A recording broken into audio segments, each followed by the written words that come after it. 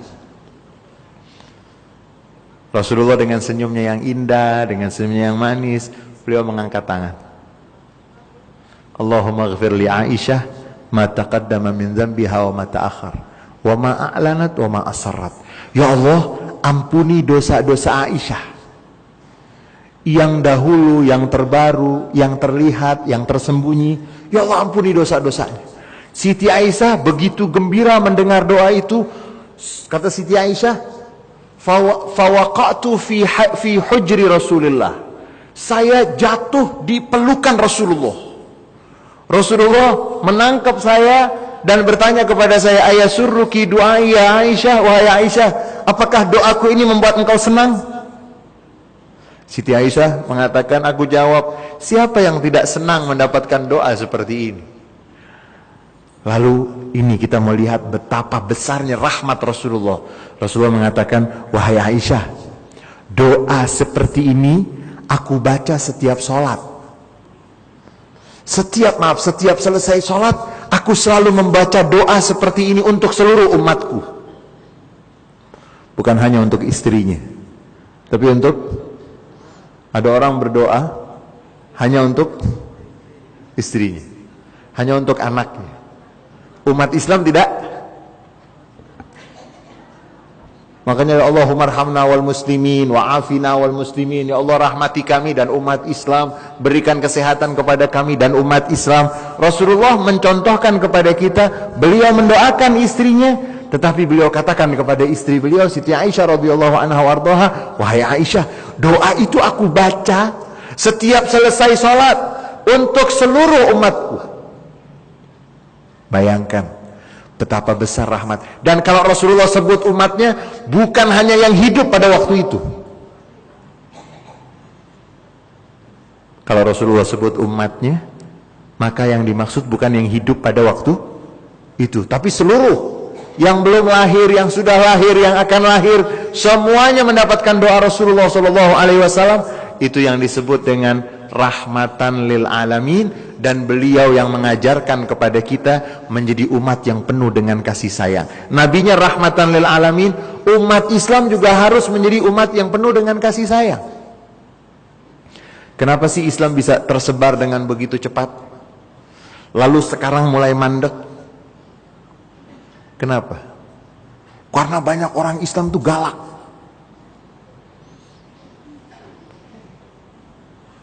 Cemberut, gak sabaran, mengharapkan rahmat itu hanya untuk dia dan kelompoknya. Beda dengan para sahabat Nabi yang mendapatkan didikan dari Rasulullah SAW. Mereka menyebarkan Islam penuh dengan kasih sayang. Dan mohon maaf, agama yang benar-benar membawa kasih sayang adalah agama Islam. Tapi kalau agama yang mengklaim sebagai agama membawa kasih sayang, tidak terbukti secara fakta dan secara aturan agama. Karena di dalam kitab suci mereka, di sana disebutkan bahwa nabi mereka datang membawa pedang. Itu disebut. Profesor Yusuf Al-Qardawi di dalam kitab beliau yang berkaitan mengenai jihad, sudah diterjemahkan itu 3 jilid dalam bahasa Indonesia. Kalau tidak salah itu judulnya Jihad di dalam Islam, atau ensiklopedia jihad. Di sana beliau memberikan ada bab, di bab-bab yang terakhir itu ada penjelasan bedanya perang di dalam Islam dengan perang di dalam agama yang lain. Perang di dalam Islam itu tidak boleh dimulai kalau sudah ada negosiasi. Perang di dalam Islam itu tidak boleh dimulai kecuali pihak yang sana yang memulai. Perang di dalam Islam itu tidak boleh membunuh yang masuk ke dalam rumah ibadah. pendeta tidak boleh dibunuh, anak kecil tidak boleh dibunuh. Bandingkan, beliau mengatakan bandingkan dengan perjanjian lama. Perjanjian lama di sana disebut ada bangsa namanya Amalek yang diperintahkan oleh yang disebut di dalam kitab tersebut, bunuhlah semua yang ada dari mereka, perempuan, laki, wanita yang hamil, belah perutnya, keluarkan isinya, bunuh. Itu ada. Bukan propaganda, tapi ada di dalam kitab yang mereka sebut kitab suci. Itu ada. Dan silahkan baca perjanjian lama tersebut dengan tidak bermaksud memojokkan, tetapi ini adalah fakta. Di sana disebut perang berkali-kali. Dan tidak ada sedikit pun nilai-nilai kemanusiaan. Beda dengan perang di dalam Islam. Tidak boleh memulai. Harus sesuai. Kalau yang di sana perangnya itu pakai panah, kita tidak boleh pakai roket. Ya, roket. Sana pakai panah, terus kita pakai apa? Pakai panah. Nggak boleh itu. Yang di sana pakai pedang, kita pakai tank. Itu namanya apa? Itu membasmi. Islam itu mengaturkan, mengarahkan waqatilul ladina kafaru kama yuqatilunakum kafah. Kamu perangi, bukan bunuh, beda perangi dengan bunuh. Itu yang kadang-kadang sering salah. Pak Quraisy sampai menulis satu buku dengan judul ayat-ayat fitnah. Karena ada dari mereka yang membuat film fitnah dengan judul fitnah, kemudian mereka membawa ayat-ayat Al-Quran yang mereka salah tafsirkan dengan sengaja. Beda. Kita itu selalu mengatakan kalau ada seorang Indonesia tinggal di pulau yang terluar, tidak punya akses internet, tidak punya akses handphone, tidak punya akses televisi, kalau mereka tidak mengenal Eropa, mereka tidak salah. Karena mereka tinggal di wilayah terpencil.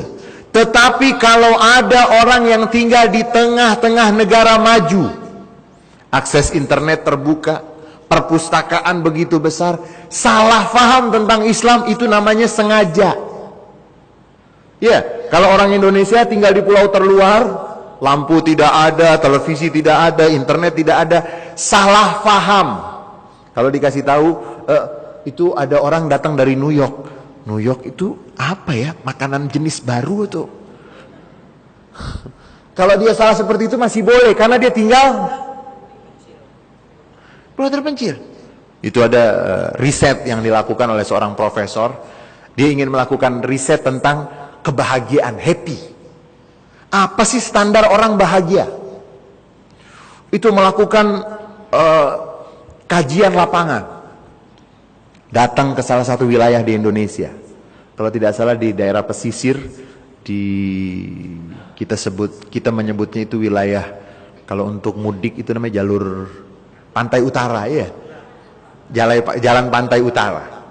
Itu ada seorang ibu, suami istri, seorang ibu dan ayah, pekerjaannya nelayan. Nah, ini seorang profesor yang sedang melakukan kajian, itu sampai ke kampung nelayan tersebut, dia ingin menanyakan apa yang mereka faham tentang kebahagiaan. Kemudian penerjemah yang mendampingi itu bertanya kepada ibu nelayan tersebut dan kepada suaminya. Dia bertanya, "Ibu, tolong jelaskan kepada kami apa yang ibu faham tentang happy." Ini lupa, penerjemah lupa bahwa dia sedang berbicara dengan orang kampung. Terus ibu itu ngomong sama suaminya, "Happy permen baru ya?" Happy itu kayaknya baru dengar. Itu permen, itu nama permen atau apa? Kalau orang seperti itu salah paham tentang happy boleh, karena mereka nggak nelayan. Setiap hari urusannya apa? Urusannya ombak, urusannya.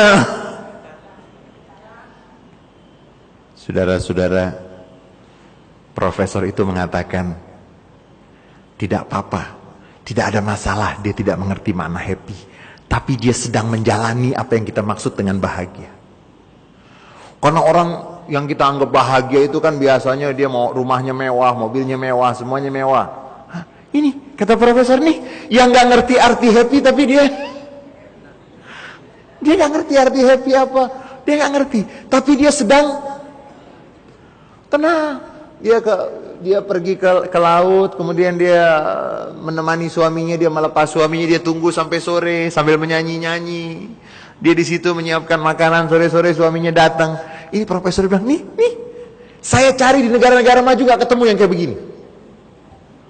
Tenang, enak, sampai happy dibilang nama permen. Nah, kalau orang seperti itu salah faham tentang happy, itu boleh. Tapi ada salah faham tentang Islam di negara-negara yang itu namanya bukan salah, itu sengaja. Masa tidak bisa sih mencari tentang Islam?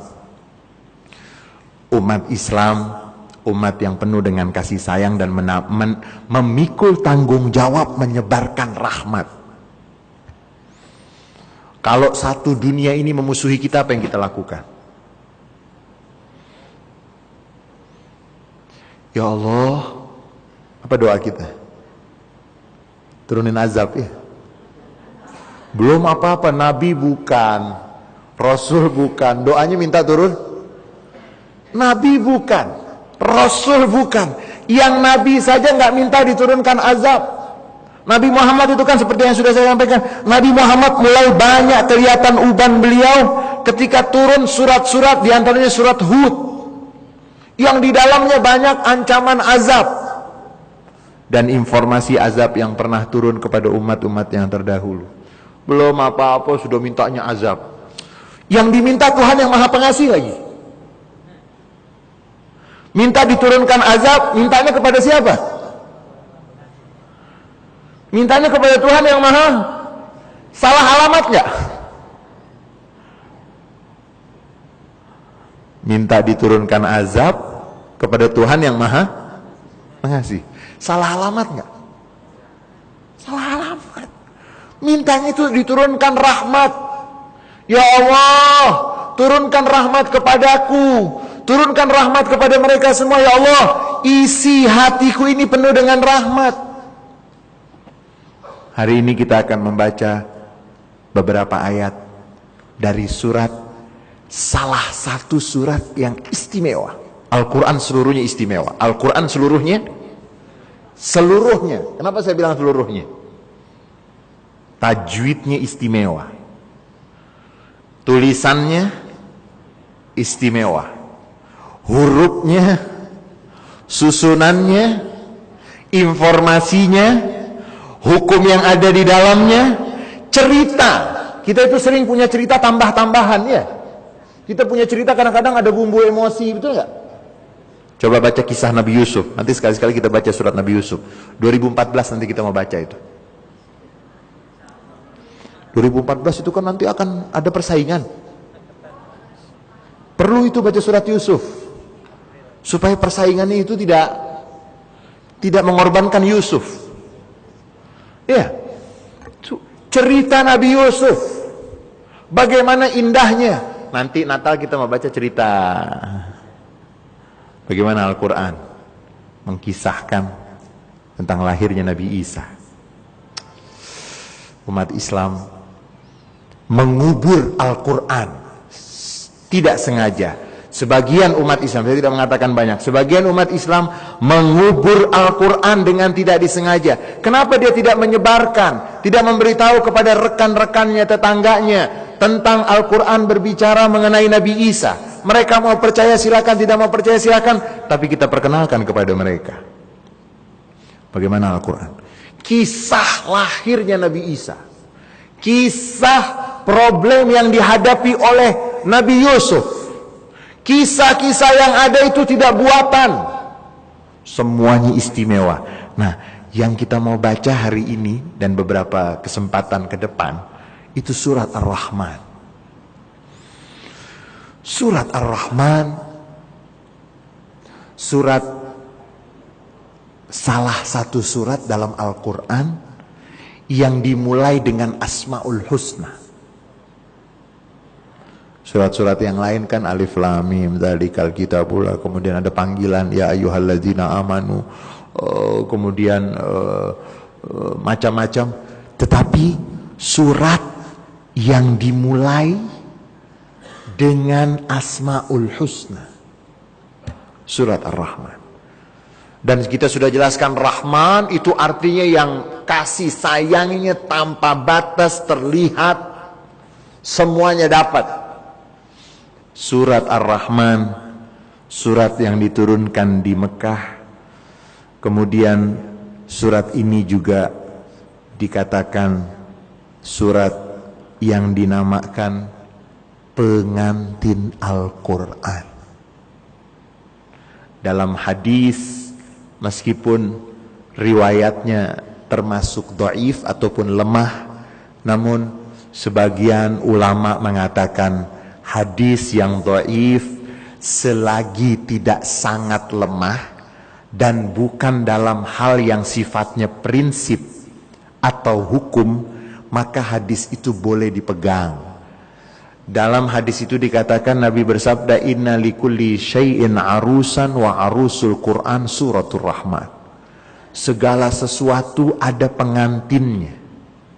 Pengantin Al-Quran surat Ar-Rahman.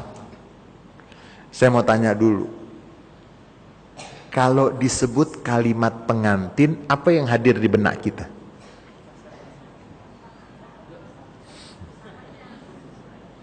Lain-lain ya. Kalau disebut pengantin, apa yang hadir di benak kita? Apa? Pengantin kasih sayang. Sebentar, begitu disebut pengantin, apa yang pertama hadir di benak kita? Oh, kadang-kadang pengantin nunggu pasangannya. Kalau disebut pengantin itu apa coba? Coba ingat-ingat ya, mungkin sudah lupa kali ya.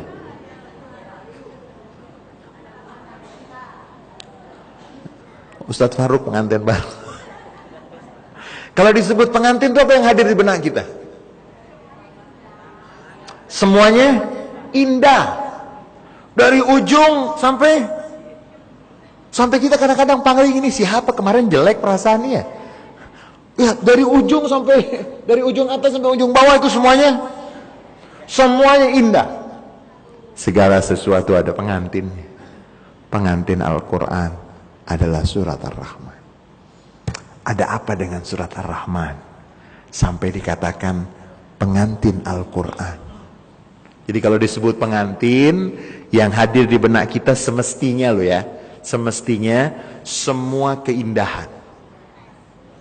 Tadinya bulu matanya nggak ada, tahu-tahu panjang bulu mata. Tadinya sininya nggak merah, ya pipinya tidak merah, tahu-tahu merah. Biasanya nggak pernah harum, tahu-tahu sampai ada ungkapan dalam bahasa Arab itu la itra ba'da arus, tidak ada minyak wangi yang bisa mengalahkan minyak wangi pengantin. Semerbaknya itu kalau disebut pengantin yang hadir di benak kita harum, indah, bersih dan seterusnya. Surat Ar-Rahman tidak salah kalau dikatakan pengantin Al-Quran, karena nanti kita akan melihat bagaimana Allah menampakkan, mendemonstrasikan, menunjukkan aneka rahmat yang tidak terbatas. Dari yang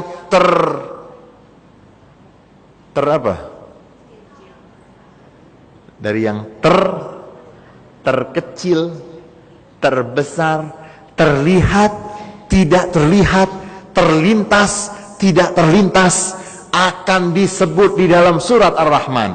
Sampai surat ini menarik, ada satu ayat yang diulang-ulang berkali-kali.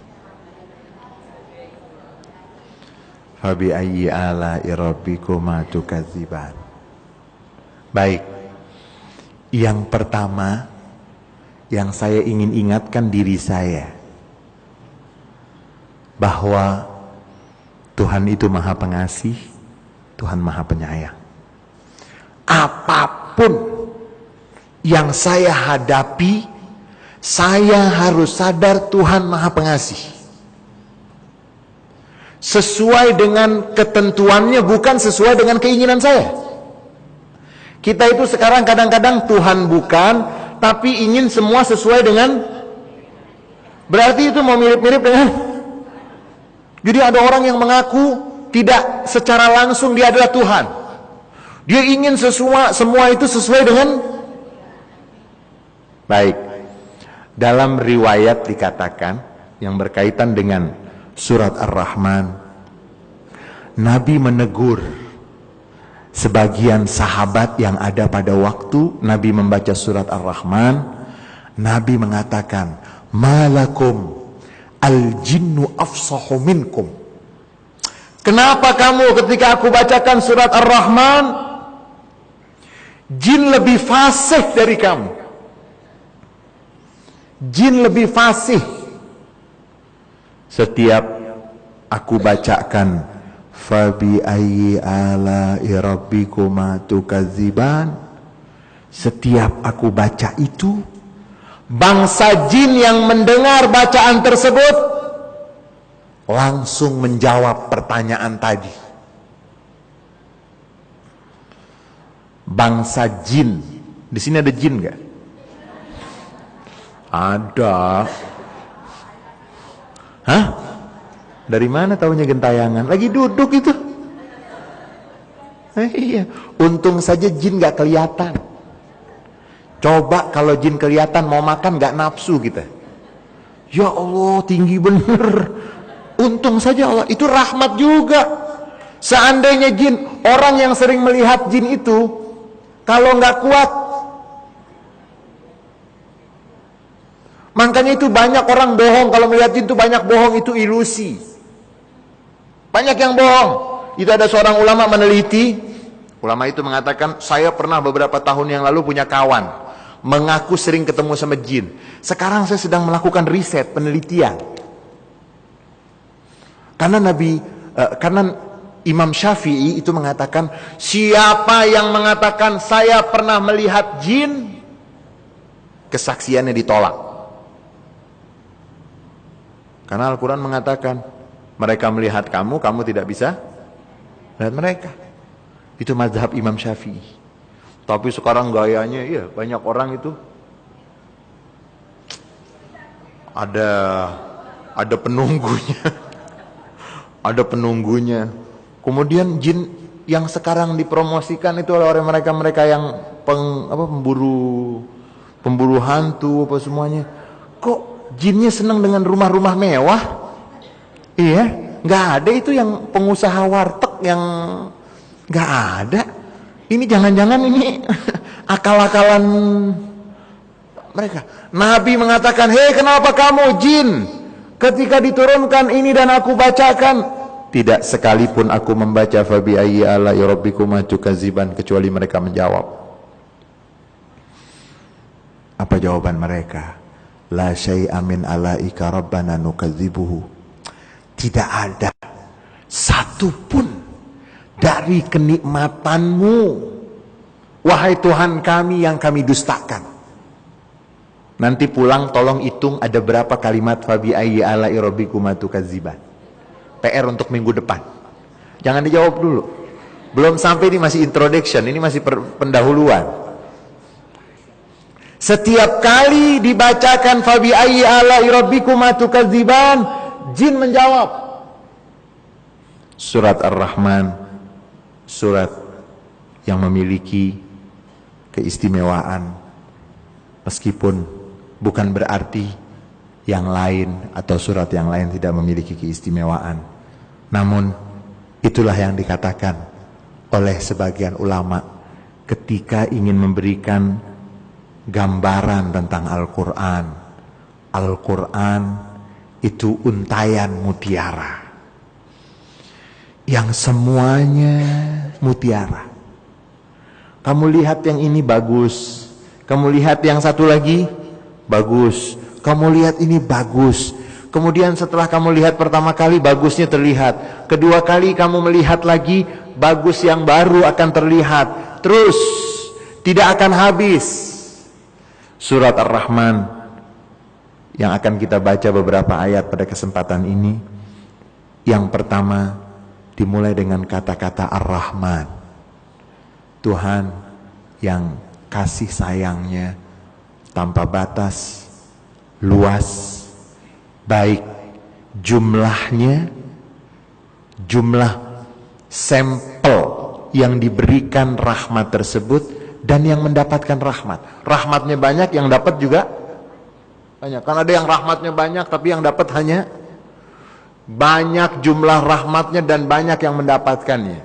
Kemudian setelah mengatakan auzubillahi minasyaitonirrajim, bismillahirrahmanirrahim, Ar-Rahman 'allamal Qur'an, khalaqal insan 'allamahul bayan, asy-syamsu wal qamaru, an-najmu wasyajaru yasjudan. Sampai di situ dulu. Ar-Rahman, Tuhan yang maha kasih dan maha sayang, yang kasih sayangnya tanpa batas. 'Allamal Qur'an, yang mengajarkan Al-Quran.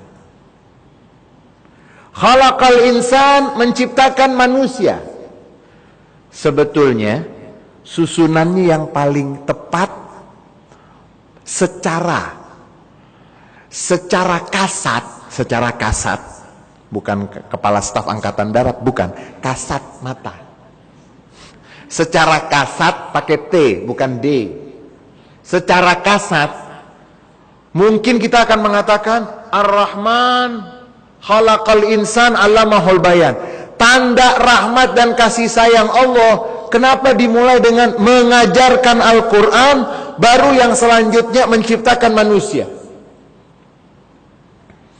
Mengajarkan Al-Quran dan menciptakan manusia.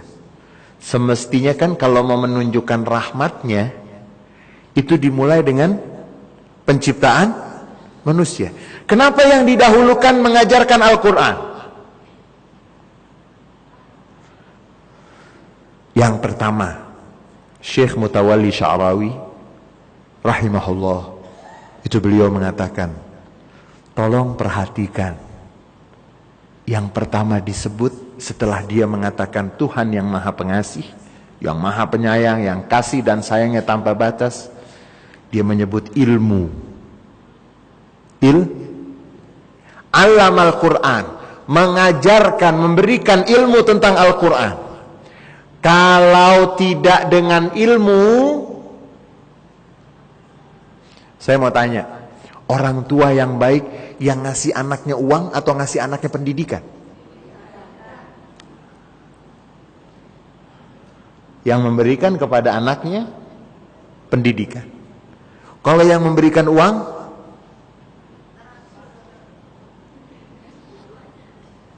orang tua yang sangat sayang dengan anaknya, mungkin uang untuk anaknya itu sangat dibatasi, tapi yang selalu diberikan keteladanan, ilmu dan seterusnya. Ar-Rahman, Tuhan yang maha kasih dan maha sayang, yang penuh dengan rahmat, menunjukkan penuh rahmat yang ada padanya. Yang pertama dengan ilmu, dia yang memberikan ilmu, mengajarkan Al-Quran. Ilmu, kita ini agama Islam itu agama ilmu. Tapi karena ada negara yang lambang negaranya pakai pedang, kemudian ada la ilaha illallah, akhirnya banyak orang salah paham, dipikir agama la ilaha illallah itu agama pedang, padahal itu lambang negara. Lambang negara. Islam itu agama ilmu. Agama ilmu. 1000 lebih ayat berkaitan tentang ilmu. 1000 lebih.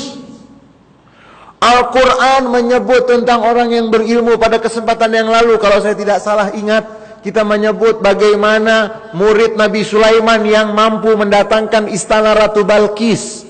Jin kalah. Lagi-lagi jin kalah dengan ilmu. Manusia yang berilmu. Allamal Quran, mengajarkan, memberikan ilmu tentang Al-Quran. Kalau mau tahu rahmat Allah, harus melalui ilmu. Kalau tidak memiliki ilmu, dia tidak akan mengetahui rahmat Allah. Dan karena sayangnya Allah, Allah berikan yang pertama bentuk rahmatnya adalah ilmu. Mengajarkan Al-Quran.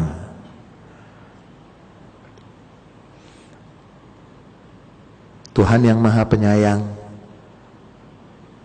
bentuk kasih sayangnya itu yang pertama terwujud dengan memberikan ilmu. Al-Quran.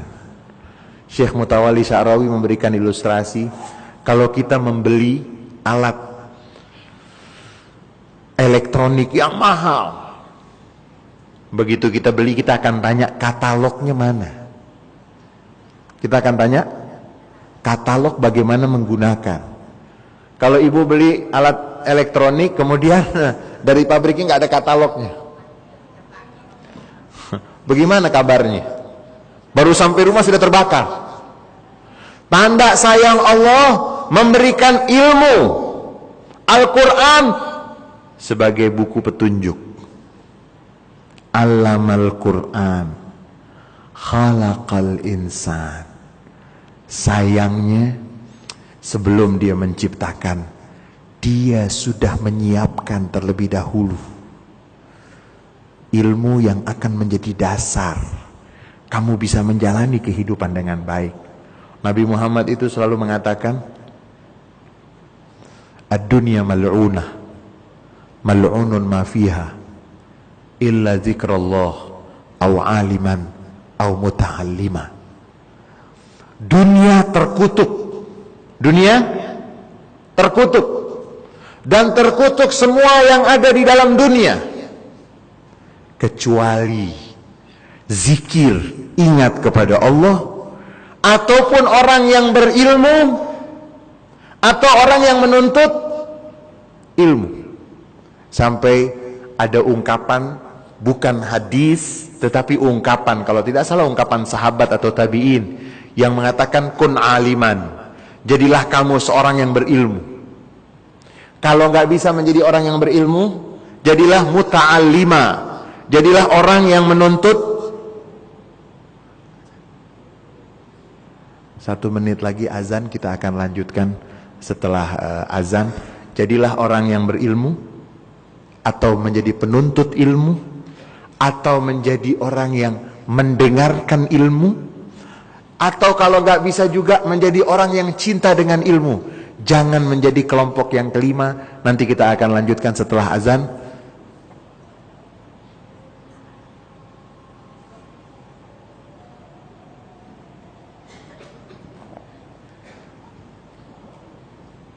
Allahumma shalli ala Muhammad. Allahu akbar,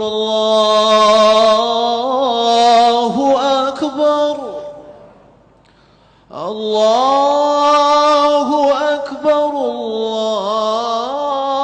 Allahu akbar.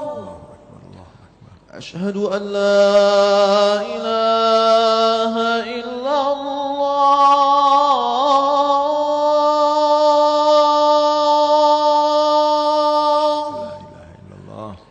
Asyhadu an la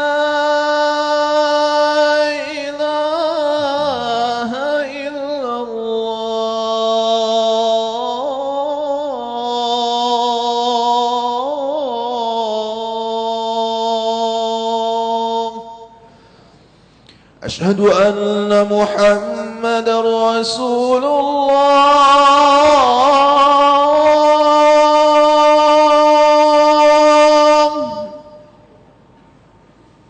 أشهد أن محمدًا رسول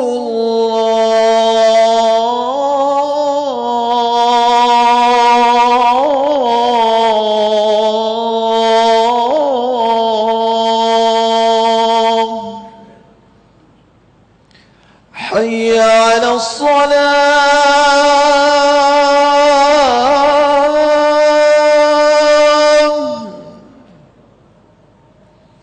حي على الصلاة.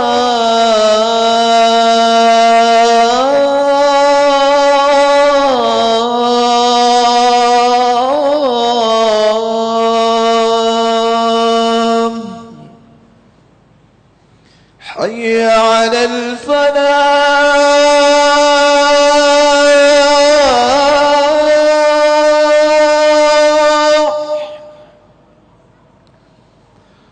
حي على الفلاح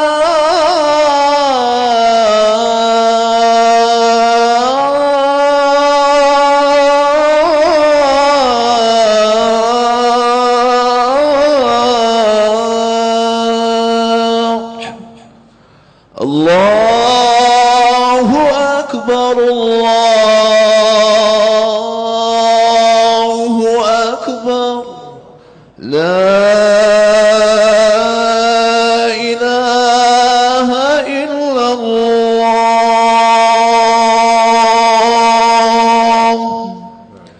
لا إله إلا الله محمد رسول الله صلى الله عليه وسلم اللهم رب هذه الدعوات التامة والصلاة القائمة آت سيدنا محمد الوسيلة والفضيلة والشرف والدرجة العالية الرفيعة وابعثه مقاما محمودا الذي وعدته إنك لا تخلف الميعاد. Allamal Quran, mengajarkan Al-Quran ilmu. Di dalam ungkapan dikatakan, jadilah kamu yang pertama, target kamu harus menjadi orang yang berilmu. Itu harus menjadi target yang utama. Kalau tidak bisa menjadi orang yang berilmu, kamu harus menjadi penuntut ilmu. Harus menjadi, jadi target yang pertama itu menjadi orang yang berilmu.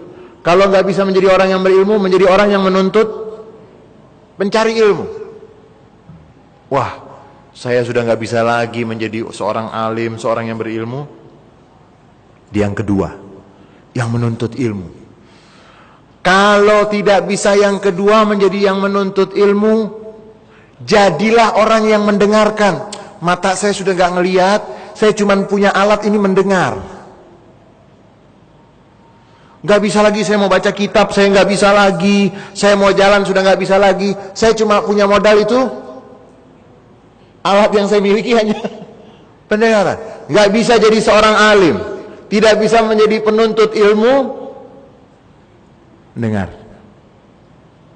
Kalau nggak bisa jadi pendengar juga, ya udah jadi orang yang cinta dengan ilmu. Kun aliman atau muta'alliman atau mustami'an atau muhibban. Kalau nggak bisa menjadi orang yang mendengarkan ilmu, sudah uzur, sudah semua, ya udah cinta dengan ilmu. Kalau nggak bisa juga, jangan jadi yang kelima. Jangan menjadi yang pemilik ilmu tidak, penuntut ilmu bukan, pendengar bukan, pecinta bukan. Itu berarti makhluk yang bukan-bukan. Alim bukan, penuntut ilmu bukan. Dan Rasulullah SAW diperintahkan oleh Allah untuk setiap saat, wa qur rabbi zidni ilma. Katakan, wahai Muhammad, Tuhanku tambahkan untukku ilmu. Ilmu apa saja?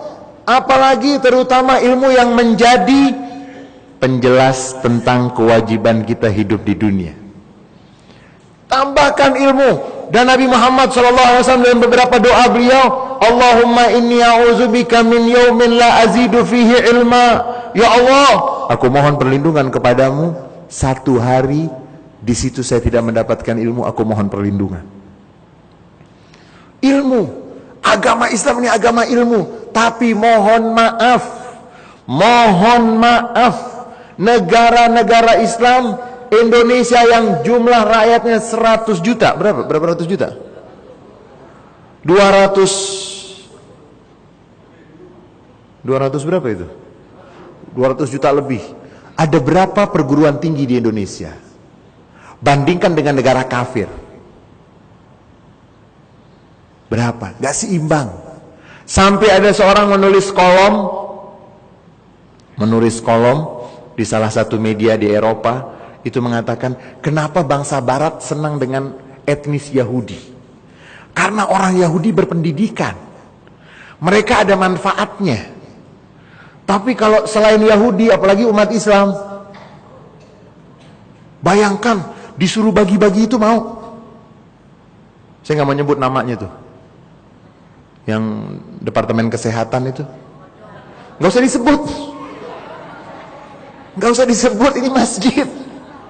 Sehingga itu kenapa? Karena bangsa apa? Bagi-bagi itu, nggak usah disebut. Itu yang la ilaha illallah Muhammadun Rasulullah, mau menyelesaikan aja nggak bisa. Mau menyelesaikan masalah, bikin masalah besar. Mudah-mudahan Allah berikan petunjuk. Yang nggak ngerti jadi ngerti. Udah nggak usah disebut. Ini musibah karena tidak ada ilmu. Ini yang dikatakan bahwa kebodohan menjadi sebab musibah. Bagi-bagi. Negara Islam terbesar. Kirain bagi-bagi Quran. Yang bener aja nih umat Islam. Saya pikir bagi-bagi Quran. Enggak tahu, dia bilang, saya dapat buku mau masuk kampus, enggak tahunya di dalam buku ada alat tersebut. Makhluk aneh. La haula wala quwata illa billah. Itu yang dikatakan kalau sudah bodoh akan menjadi korban. Bodoh. Di negara-negara yang kafir saja enggak seperti itu. Ada jalan keluar yang elegan, yang menjaga itu hal-hal yang sensitif. Jangan, na'udzubillah, na'udzubillah. Lagi-lagi kembali kepada ilmu. Allah yang maha kasih dan maha sayang. Alamal Quran. Kasih sayangnya itu terbukti, wujud nyata dengan mengajarkan Al-Quran. Kita sudah jelaskan apa yang dimaksud dengan Al-Quran. Al-Quran bacaan yang sempurna yang diturunkan dari Allah kepada Nabi Muhammad SAW melalui Jibril, yang sampai kepada kita tidak ada sedikit pun kurang. Kalau ada kelompok yang mengatakan Quran kurang, otaknya dia yang kurang. Ya, kalau ada yang mengatakan Quran kurang, dia yang kurang sekian on.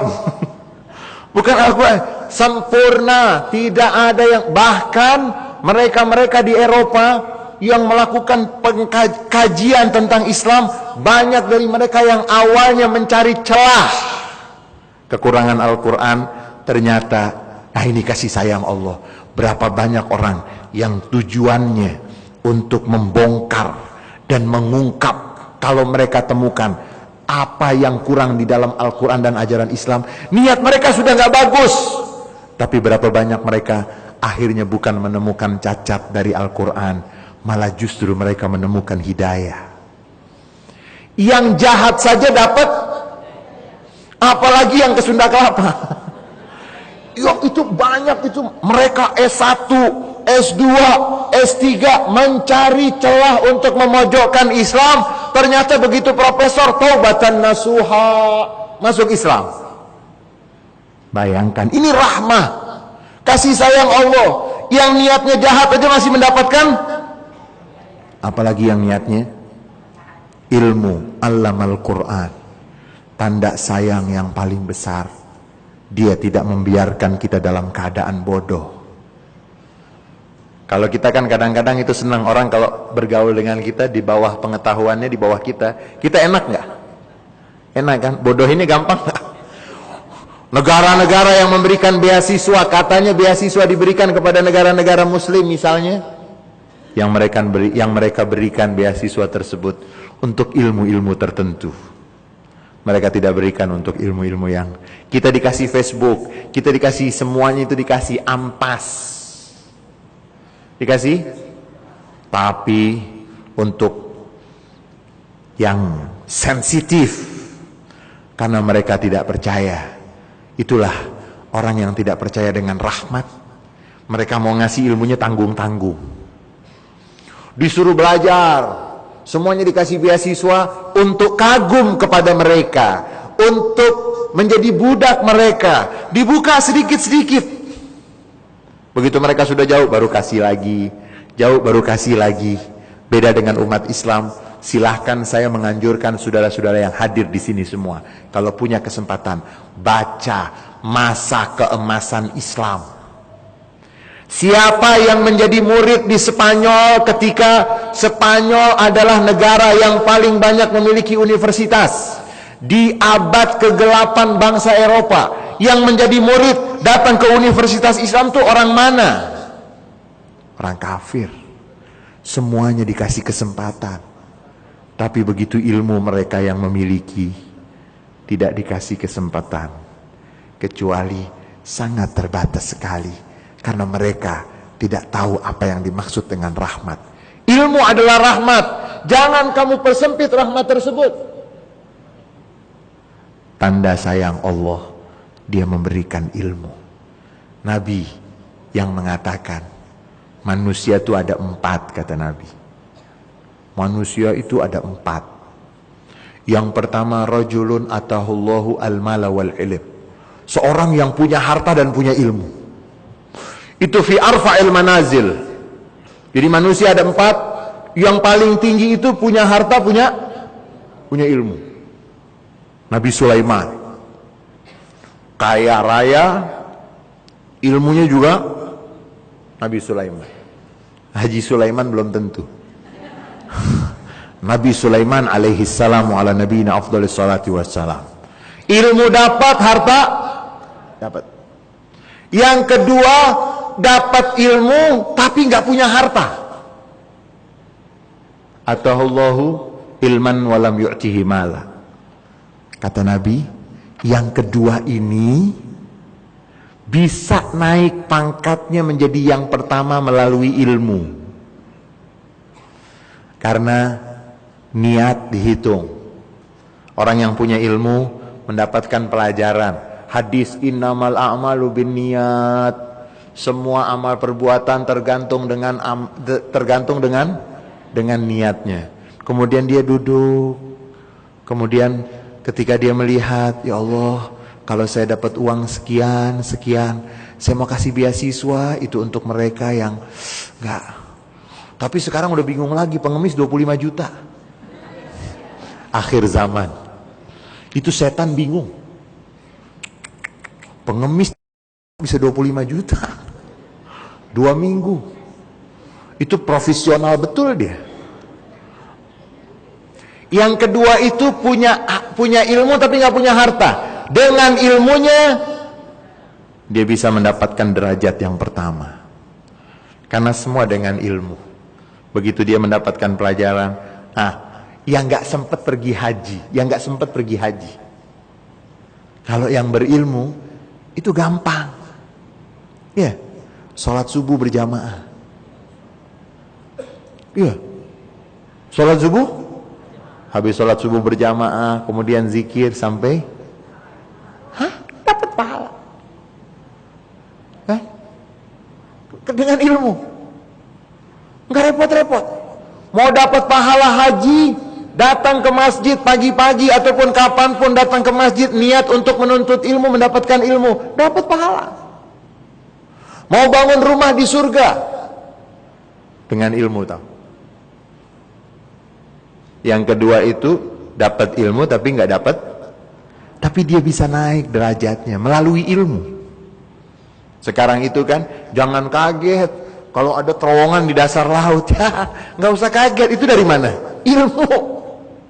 Wow, lantainya itu sampai 120 lantai. Gimana bikinnya tuh? Nggak kena angin. Ilmu. Semuanya pakai ilmu. Nih, ngomong. Kok bisa jadi ini bisa buat ngomong? Dari mana? Ilmu.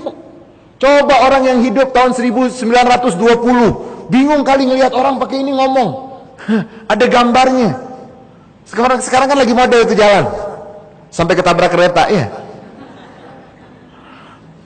Ilmu. Yang ketiga kata Nabi, mendapatkan harta tapi nggak dapat ilmu. Hartanya menjadi musibah untuk dia. Karena dia tidak tahu di mana dia menggunakan hartanya. Dia tidak tahu bagaimana mendapatkan harta yang halal. Tidak tahu bagaimana mengeluarkan harta di jalur yang halal. Ilmu tidak dapat tapi dapat maka hartanya menjadi musibah di dunia dan musibah na'udzubillah. Itu sampai ada doa Nabi Daud mohon perlindungan kepada Allah Subhanahu wa taala dari memiliki anak yang kurang ajar, memiliki harta yang menjadi azab. Allahumma inni a'udzubika min waladin yakunu sayyidan alayya. Aku mohon perlindungan kepadamu ya Allah memiliki anak yang kurang ajar. Dan aku mohon perlindungan kepadamu ya Allah yang kedua, harta yang menjadi penyebab azab. Itu nanti diazab, kan dihisap. Yang halal itu dihisap. Kalau punya sepatu ada 2000 sepatu.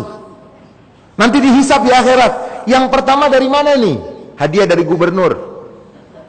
Yang satu lagi itu dihisap. Aku mohon perlindungan kepadamu ya Allah dari harta yang menjadi azab. Karena harta bisa menjadi azab, bisa menjadi harta yang dimiliki oleh orang yang berilmu. Ni'mal malus salih fir rajulis salih.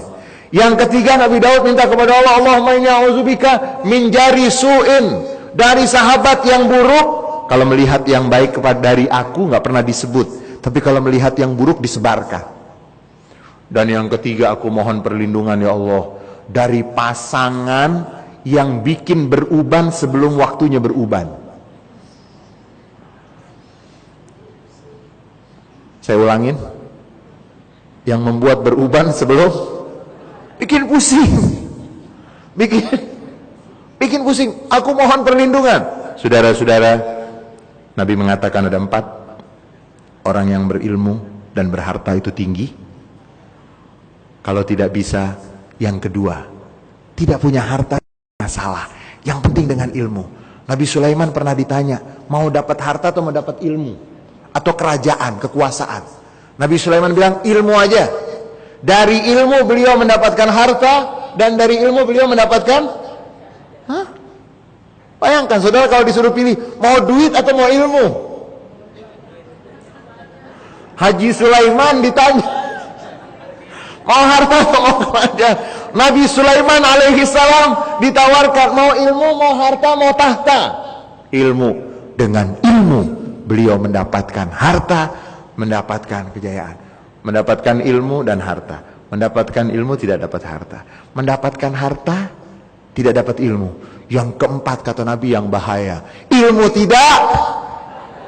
Nauzubillah. Mudah-mudahan Allah Subhanahu wa taala berikan kepada kita ilmu yang bermanfaat. Kesempatan yang akan datang kita akan lanjutkan ayat-ayat yang terkait dengan surat Ar-Rahman, dan mudah-mudahan kita menjadi orang yang paling banyak rahmat dan kasih sayangnya, karena sebesar rahmat yang ada pada kita, sebesar itu Allah akan memberikan rahmat kepada kita. Kalau rahmat kita sedikit, Allah akan turunkan rahmat. Tapi kalau rahmat kita sayang dengan seluruh makhluk Allah Subhanahu wa taala, kita mengharapkan kebaikan untuk seluruh makhluk Allah Subhanahu wa taala, mudah-mudahan kita mendapatkan limpahan rahmat dan karunia. Kita akan lanjutkan insyaallah pada kesempatan yang akan datang. Hadanallahu wa iyyakum ajmain. Wal afu minkum. Wassalamu alaikum warahmatullahi wabarakatuh. Alhamdulillah, demikianlah. Semoga banyak manfaat yang dapat kita ambil pada kesempatan malam hari ini, dan semoga makin menambah keluasan ilmu kita, dan semoga Allah Subhanahu wa taala selalu memberikan kepada kita keberkahan, kasih sayang, dan juga amal baik untuk kita semua.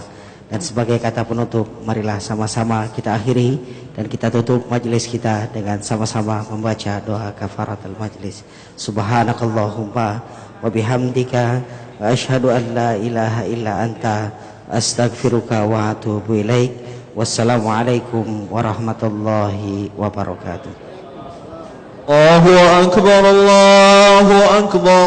Asyhadu an la ilaha illallah. Asyhadu anna Muhammad